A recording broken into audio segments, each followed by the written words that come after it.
What is up, guys? Today we'll be talking about the beauty and the tragedy of Frozen Freefall Snowball Fight.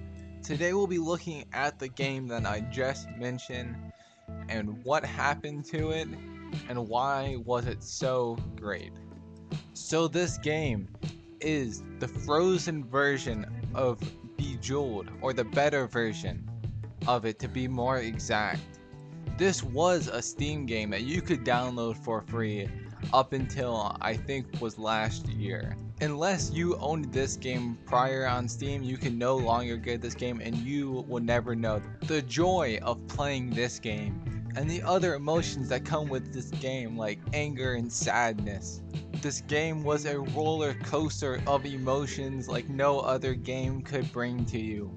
This game was also a mix of RNG and 5D chess.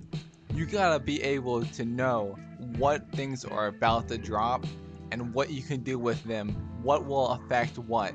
You need to be thinking 5 dimensions ahead of the game and the RNG that comes with this game. You don't know actually what's going to drop, and you don't know what you're going to start with either. Since this game is like Bejeweled, a lot of it just comes to getting as much points as you can with a set limit of moves before you get to 0. This game puts you on edge. Will you be able to get the points? Will you be able to? Will you be able to do it with the few lives that you have? Will you have to use a power up on the very slim chance that you actually have one without buying it? This game, compared to emotions, is like a roller coaster, like I said previously, and compared to the movie, it makes the movie just look like it's jumping jacks. You can't even compare the two. To play this game, you have to have at least an IQ of 189, dummy high, and the RNG skills of that one old dude from One Piece. In this game, you will fail. You will rage quit, but one thing's for sure, you'll come back to it. After your hearts regenerate, that is, though.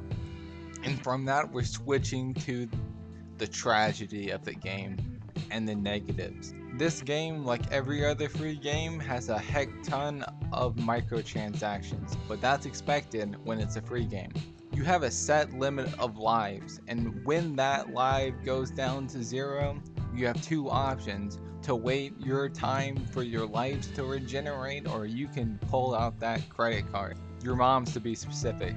So my only complaints about the game are the microtransactions and the low ability to get more power-ups. With the power-ups, they give you a few in the beginning, but you can only get them after that by buying them. And this game is hard mode without those power-ups, which makes you even have to have a higher IQ than previous before if you don't have the power-ups. My biggest tragedy and complaint is that it got taken off of the Steam store. I can still play it by myself, that is, though. Me and the boys can no longer go shred up on this game on multiplayer like we were doing prior to it being taken down. I've been left lonely and heartless after they took it down, playing this by myself. I will say this though, you can get the game on the App Store, but it's not like this game. It's completely different, besides the fact that it also is Bejeweled Frozen.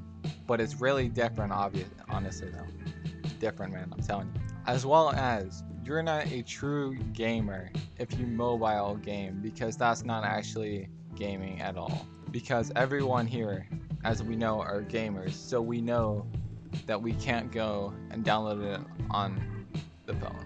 It would be a disrespect to ourselves, and especially the Steam game, if we did that. We don't want to destroy the memories that we hold of this game by ruining them, by getting their horrible version, quotation marks version, on the App Store. For the people who did not have this game before it got taken down, I feel empty for you, for the fact that you will never be able to play it. I showed you all of this, all the fun you could have had, but now you can't. For the people who did have this downloaded previous to it being shut down, catching me on there like that, I'm out.